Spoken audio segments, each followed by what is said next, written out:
500,000 سال پیش به واسطه حرکت صفحات پوسته زمین و فعل و انفعالات لایه‌های سطحی زمین یه پهنه آبی گسترده به وجود اومد. این پهنه آبی تبدیل شد به یکی از مهمترین آبهای کره زمین و شاید مهمترین خلیج این سیاره.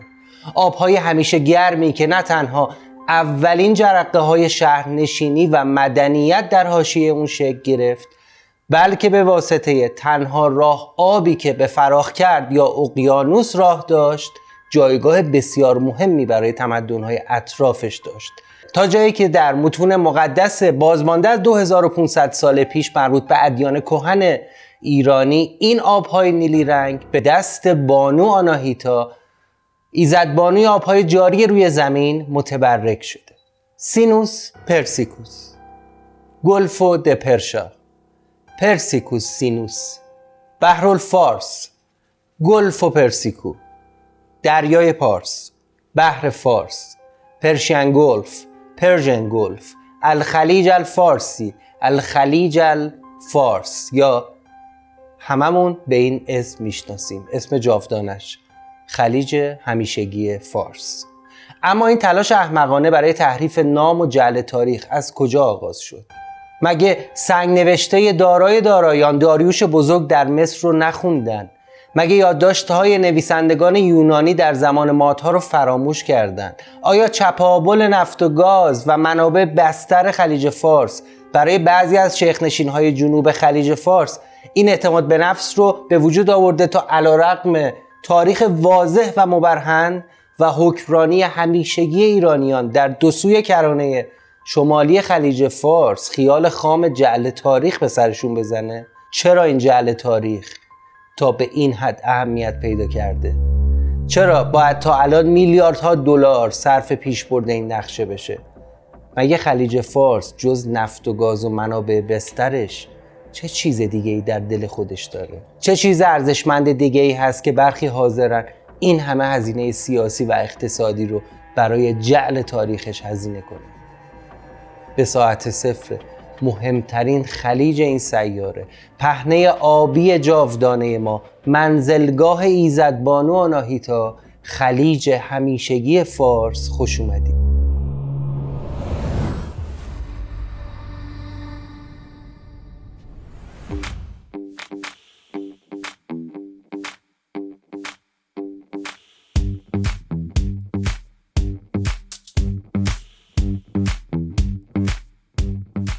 خوش اومدید به یه قسمت دیگه از ویدیوکست‌های ساعت صفر. تو این قسمت درباره خلیج همیشگی فارس قراره صحبت کنیم. ازتون میخوام همین الان به فارسی یا انگلیسی کلمه خلیج فارس رو برامون تو کامنت ها بنویسید. اگه ما رو تا الان سابسکرایب نکردید سابسکرایب کنید و برای حمایت از تیم ساعت صفر دکمه لایک رو بزنید. متشکرم. درباره خلیج فارس و اسناد تاریخی که نشانگر نام بین المللی و حکمرانی و کنترل همیشگی حکومت‌ها، امپراتوری‌ها و شاهنشاه‌های ایرانی بر این پهنه آبیه بسیار صحبت شده و حتما شما هم در جریان هستید، دیدید و شنیدید و ما هم در ادامه بهشون میپردازیم. اما من همین اول ویدیو میخوام از یه موضوعی درباره خلیج فارس براتون صحبت کنم که تا به امروز هرگز هیچ جایی و از هیچ کسی و در هیچ ویدیو یا مستندی ازش چیزی نشنیدید. یه موضوع بسیار مهم. سند گفته هامون رو هم معرفی میکنیم و آدرس میدیم تا خودتونم بیشتر دربارش مطالعه کنید، تا ببینیم به غیر از نفت و گاز و صدف و صید چه چیز دیگه‌ای در زیر آبهای خلیج فارس هست که این همه دست ناپاک به دنبال پاک کردن هویت و جعل تاریخ و دست اندازی بهشه. اما قبل از اون بیایید یه بررسی بکنیم درباره این محدوده از جغرافیای زمین که بهش میگیم خلیج فارس یا دریای پارس یا بحرالفارس یا ده‌ها اسم تاریخی دیگه.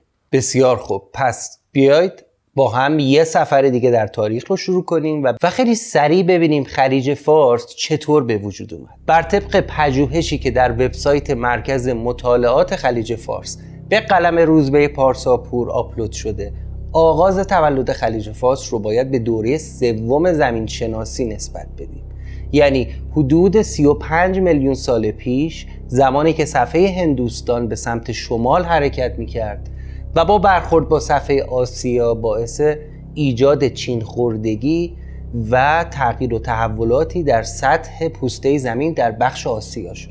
در اثر این چین خوردگی ها رشته کوه هیمالیا از دل زمین سر در آورد و در ادامه فشارهای سطحی پوسته زمین شکافی در این بخش از زمین ایجاد شد و باعث شد صفحات زمین از هم فاصله بگیرن و یک گودال طولانی پدیدار بشه. در منطقه ایران کوههای فلات ایران به واسطه اون فشار از دل زمین سر برآوردن و جابجایی‌های متعدد در پوسته زمین باعث شد که دریای سرخ، خلیج عدن، خلیج فارس، دریای عمان متولد بشن. البته این پهنه آبی یعنی خلیج فارس در طول میلیون‌ها سال بارها مساحت، عمق و خطوط ساحلیش به دلیل تغییرات شدید آب و هوا تغییر کرده. در برهه‌ای از زمان کوچیک شده، در برهه دیگه بزرگ. مثلا در حدود 100,000 سال پیش گاهی آب تا بخش‌های جنوبی استان فارس هم بالا می اومد و در اثر یخبندان‌های وسیع در آخرین دوره عصر یخبندان یعنی حدود 10 تا 12,000 سال پیش بخش‌های غربی و مرکزی و شمالی خلیج فارس به کل از آب دریا خالی می‌شدند و حکم یک منطقه پست جلگه‌ای با چشمه‌های آب طبیعی رو داشتند. تا الان متوجه شدید چی شد دیگه؟ بنا به تغییرات آب و هوایی، دوره‌های سیلاب‌های طولانی یا عصرهای یخبندان، حجم آب، اندازه و عمق خلیج فارس دستخوش تغییر می‌شد. اون نکته‌ای که گفتم هرگز چیزی در موردش نشنیدید هم به همین مسئله مربوطه. همراه ما باشید، الان میریم سراغش.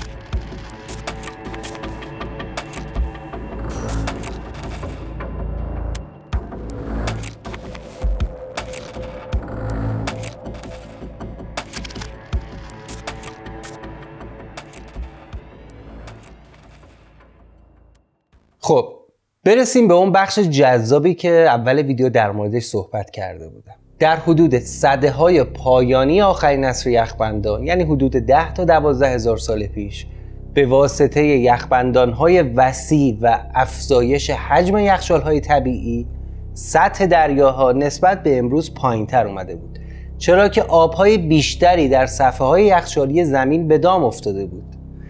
تو پرانتز بگم اگه دوست دارید بدونید زمین در آخرین عصر یخبندان چطور بوده و انسان‌ها چه سرگذشتی داشتن، ویدیویی که لینکش رو اینجا قرار میدم رو تماشا کنید. خب برگردیم به همون 12,000 سال پیش که پایین بودن سطح آب باعث شده بود بخشای گسترده‌ای از خلیج فارس که امروز حداقل 50 تا 60 متر آب روشون هست یک زمین جلگه‌ای و حاصلخیز باشه. بله درست شنیدید. بر اساس مقاله‌ای در کارنت آنتروپولوژی، بستر فعلی خلیج فارس که الان زیر آبه زمانی خاک حاصلخیزی بوده که بنا به باور نویسنده این مقاله پژوهشی بستر خلیج فارس خانه گروهی از اولین انسان‌های خردمندی بوده که در پایان عصر یخبندان از آفریقا به سمت فلات ایران اومدن و در این زمین حاصلخیز و این گودال بسیار بزرگ تمدنی شکل دادن. جناب آقای جفری روز، باستانشناس و محقق دانشگاه بیرمنگام انگلیس، معتقد بستر خشک شده خلیج فارس در اون دوران یعنی حدود 8,000 سال پیش جای مناسبی بوده برای شکل‌گیری تمدن‌ها و شهرهای انسان. فرضیه روز از اون جهت ارزشمنده که در صورت اثبات برگ جدیدی به تاریخ تمدن اضافه میکنه و باید مبدأ تاریخ تمدن و آغاز شهرنشینی و یک جانشینی بازنویسی بشه، چرا که حداقل 2-3 هزار سال قبل از چیزی که ما امروز به اسم مبدأ مدنیت میشناسیم، انسان‌ها در قلب خشک شده خلیج فارس اولین سکونتگاه دائمی رو ساختن.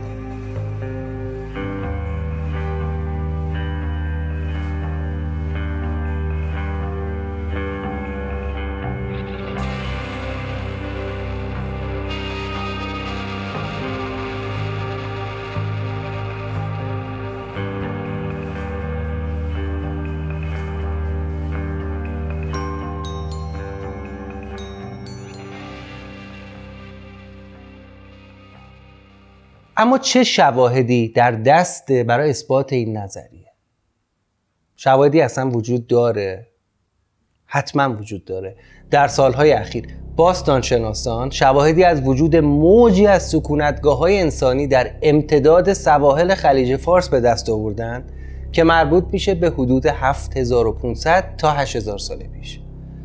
جایی که تا به امروز فقط پرندگان در اون منطقه لانه گذاری میکردن و اثری از فعالیت‌های انسانی نبود، به ناگهان بیش از 60 سایت باستانشناسی جدید کشف شد.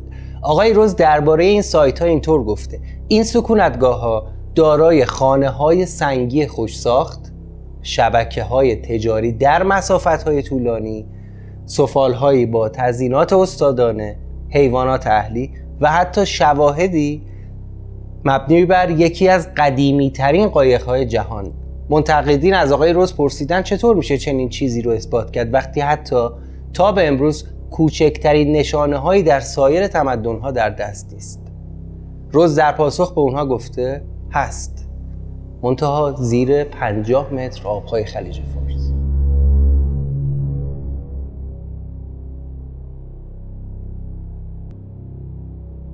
نویسنده این مقاله توضیح میده که این جوامع در حدود 2000 سال در بستر خلیج فارس زندگی میکردن، اما در 8000 سال پیش طغیان بزرگی در خلیج فارس به وقوع پیوست و آب فراوانی وارد این گودال بزرگ جلگه‌ای شد و این جوامع به دلیل افزایش سطح آب که زمین‌های حاصلخیز و ساختمان‌های شهری و جاده‌هاشون رو غرق کرده بود آواره شدن و به دو سوی سواحل حرکت کردن. حتما براتون سوال پیش اومده که وقتی آب خلیج فارس اینقدر نمکدار و شوره چطور در بسترش امکان داشت تمدنی شکل بگیره؟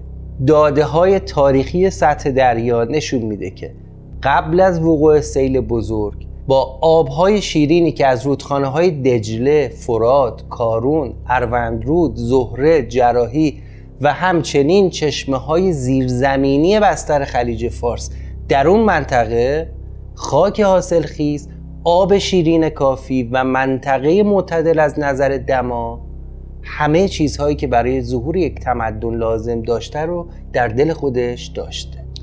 درست در زمانی که سایر بخشای این منطقه بسیار خشک و کمبارش بودند، بستر خلیج فارس در بزرگترین زمان خودش از نظر مساحت بود، قابلیت کشت و زر داشت و مردم داخلش زندگی میکردن.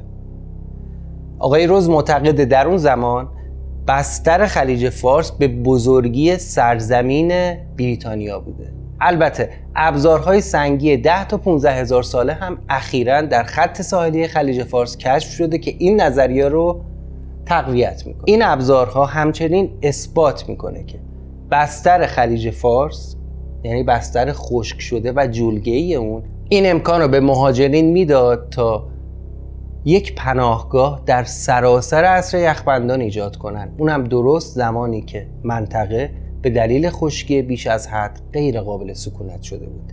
برای اطلاعات بیشتر میتونید خودتون هم مقاله جفری روز رو با عنوان نور جدید در مقابل تاریخ انسان در واحه خلیج فارس مطالعه کنید. حالا متوجه شدید قصه چیه؟ ایران تنها کشور غیر عرب در این منطقه است. البته اعراب ایران تاج سر ما هستند و در طول تاریخ کهنسال ما دلاورترین، فداکارترین و مهربانترین بودند. من اینجا قرار نیست صحبت‌های دگر هراسی، قوم پرستی یا نژاد پرستی انجام بدم. خواهش میکنم شما هم در کامنت ها رعایت کنید. اما اگه کمی با فرهنگ اعراب، به خصوص کشورهای حاشیه خلیج فارس و عربستان و مصر آشنا باشید، میدونید که ناسیونالیسم عربی پدیده عجیبیه و گاهی برخی از اونها به شکل افراطی نسبت به بقیه مردمان دنیا رفتار میکنه. چه اهدافی پشت این قصه هست که از 1980 امیرنشین‌های جنوبی به یکباره تصمیم گرفتن موج واحد ایران ستیزی و قوم پرستی رو دنبال کنن. حتی در سرود ملی قدیمی مصر دیده شده که در اون از خلیج فارس یاد شده و مرزهای اعراب رو از خلیج فارس تا دریای مدیترانه ترسیم کرده. حدوداً نامن الخلیج الفارسی حتی بحر الابیض. این بخشی از سرود ملی قدیمی مصر. اما این تحریف احمقانه از کجا و به چه علت آغاز شد؟ اصلا پیشینه تاریخی خلیج فارس چیه؟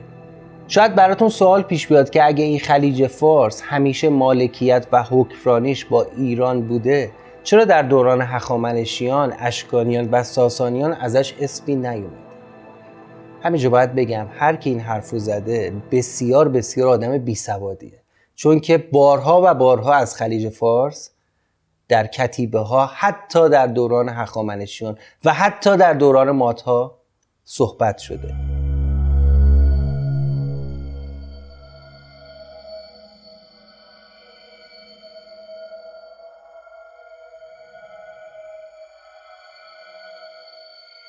در کتیبه کشف شده مربوط به داریوش بزرگ در کانال سوئز در مصر نام خلیج فارس اومده، درایا پارسا، دریای پارس. ازتون میخوام همین الان که دارید این ویدیو رو تماشا میکنید کلمه خلیج همیشگی فارس رو یا پرژن گلف رو برامون کامنت کنید. همراه باشید. برای حمایت از ما و این ویدیو لایک بزنید، سابسکرایب بکنید تا بریم سراغ ادامه برنامه.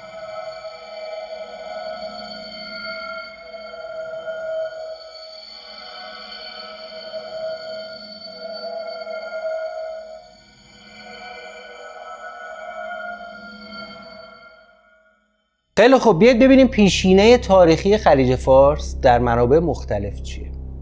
خلیج فارس طبق اسناد موجود از هزاره هشتم پیش از میلاد، یعنی 2800 سال پیش، مورد استفاده تجاری و نظامی ایرانیان باستان بوده.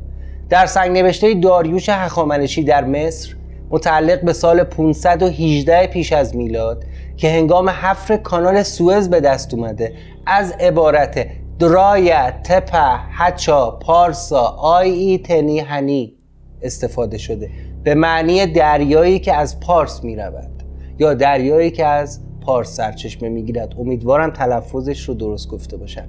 ایرانیان در روزگار هخامنشی این دریا رو دریای پارس می خوندن. در کتیبه‌ای که از داریوش در تنگه هرمز هم یافت شده، عبارتی پیرامون دریایی که از پارس رود سرچشمه میگیره به چشم میخوره. فکر میکنم منظور از پارس رود اروند رود امروزی باشه. در کتاب حدود العالم به عنوان قدیمی ترین کتاب جغرافیا به زبان فارسی که 1000 سال پیش نوشته شده اینطور اومده: خلیج پارس از حد پارس برگیرد با پهنای اندک تا به حدود سند. میتونیم بگیم از وقتی که بشر تاریخ نویسی رو شروع کرده، همیشه اسم دریای جدا کننده فلات ایران از شبه جزیره عربستان دریای فارس یا خلیج فارس بوده. در هیچ یک از ادوار تاریخی هیچ اسم دیگه ای نداشته. علاوه بر این، خلیج فارس از هزاران سال پیش نه فقط توسط ایرانیان بلکه توسط ملت‌هایی که با ما مراوده داشتن، از جمله یونانیان و رومیان، به عنوان دریای پارسی نامیده می‌شده. اعراب هم قرن‌ها بهش میگفتن خلیج الفارس یا بحر الفارس. تمام متون قدیمی جغرافی جهان، از هکاتایوس و بطلمیوس تا آثار جغرافیدانان و جهانگردان مسیحی و مسلمان، شعبه بزرگ اقیانوس هند رو که از جنوب ایران به موازات بحر الاحمر تا قلب دنیای قدیم پیش رفته رو خلیج فارس یا دریای پارس نامیدن. از سده‌های هفتم و هشتم پیش از میلاد تمام دانشمندان جهان که من یه سری اسمشون الان میگم توی یادداشتاشون به اینجا گفتن خلیج فارس. آناکسیماندر، هکاتوس، هرودوت، اراستوسن، هیپارک، کراتس مالوس، استرابون، بطلمیوس، ابوزید بلخی، ابن فقیه، ابن خرداد به، مسعودی، استخری و هزاران هزار انسان دیگه تا ناصر خسرو و حافظ و ابن بطوطه. تو همه این یادداشت‌ها اسم دریای جنوبی ایران خلیج فارس بوده. و سلام. نه یک کلام بیش نه یک کلام کم.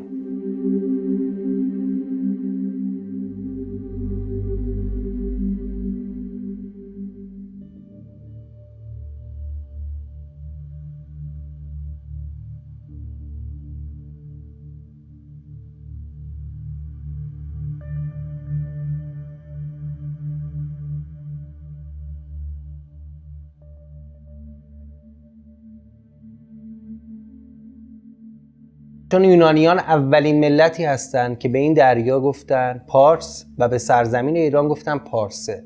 این همینجا بگم اگه ما میگیم خلیج فارس، یا این معنیش این نیست که این خلیج مال فارس هست. این خیلی ساده انگارانه است.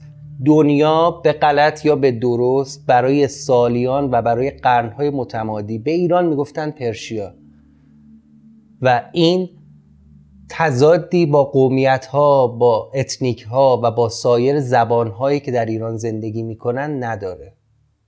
ممنون که به این نکته توجه میکنید. نئارخوس سردار مقدونی هم موجب معروف شدن دریای مکران و خلیج فارس شد، چرا که به دستور اسکندر از رود سند گذشت و دریای مکران و خلیج فارس رو با کشتی طی کرد و تا دهانه اون پیش اومد.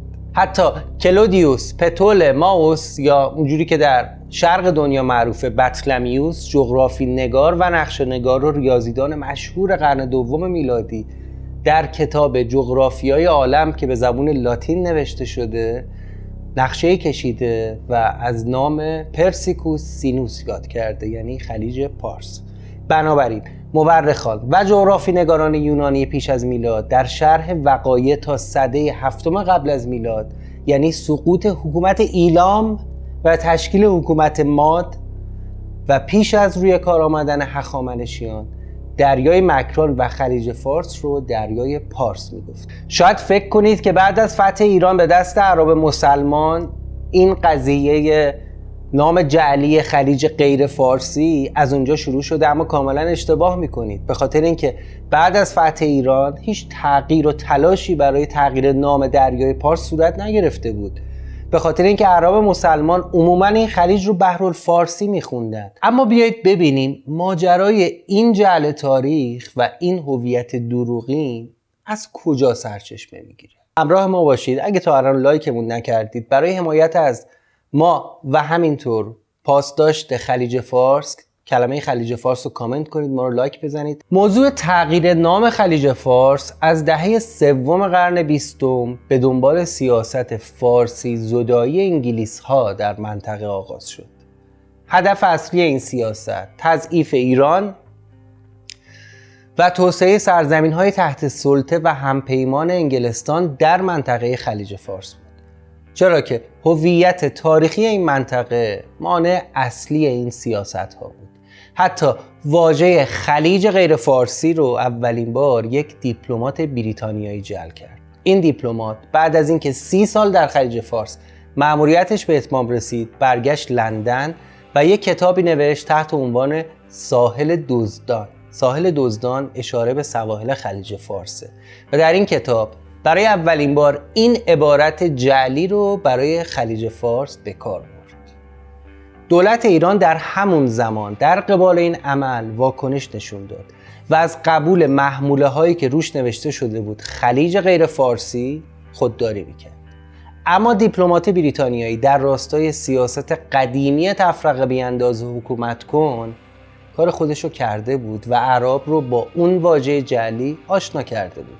این سیاست در راستای تقویت جنگ عرب و ایرانی بود و متاسفانه عرب متوجه نشدن که بازیچه دست لندنی ها شدن. این بازی سیاسی ابتدا از سوی چهره‌هایی در عراق و بعد از اون در مصر توسط جمال عبدالناصر که خودش رو رهبر جنبش ملی جهان عرب میدونست شروع شد. طنز بامزه‌اش اینجاست که در سرود ملی قدیمی مصر اسم خلیج فارس بود. در عراق سعی کردند با تحریک احساسات عمومی ایران رو دشمن اصلی جهان عرب معرفی کنند و تا حدودی هم بین عوام و مردم موفق بودند. اما به گواه روزنامه‌های وقت، مقامات رسمی و دانشگاهی و با سوادان جامعه عربی هرگز توجه به این موضوع نکردند.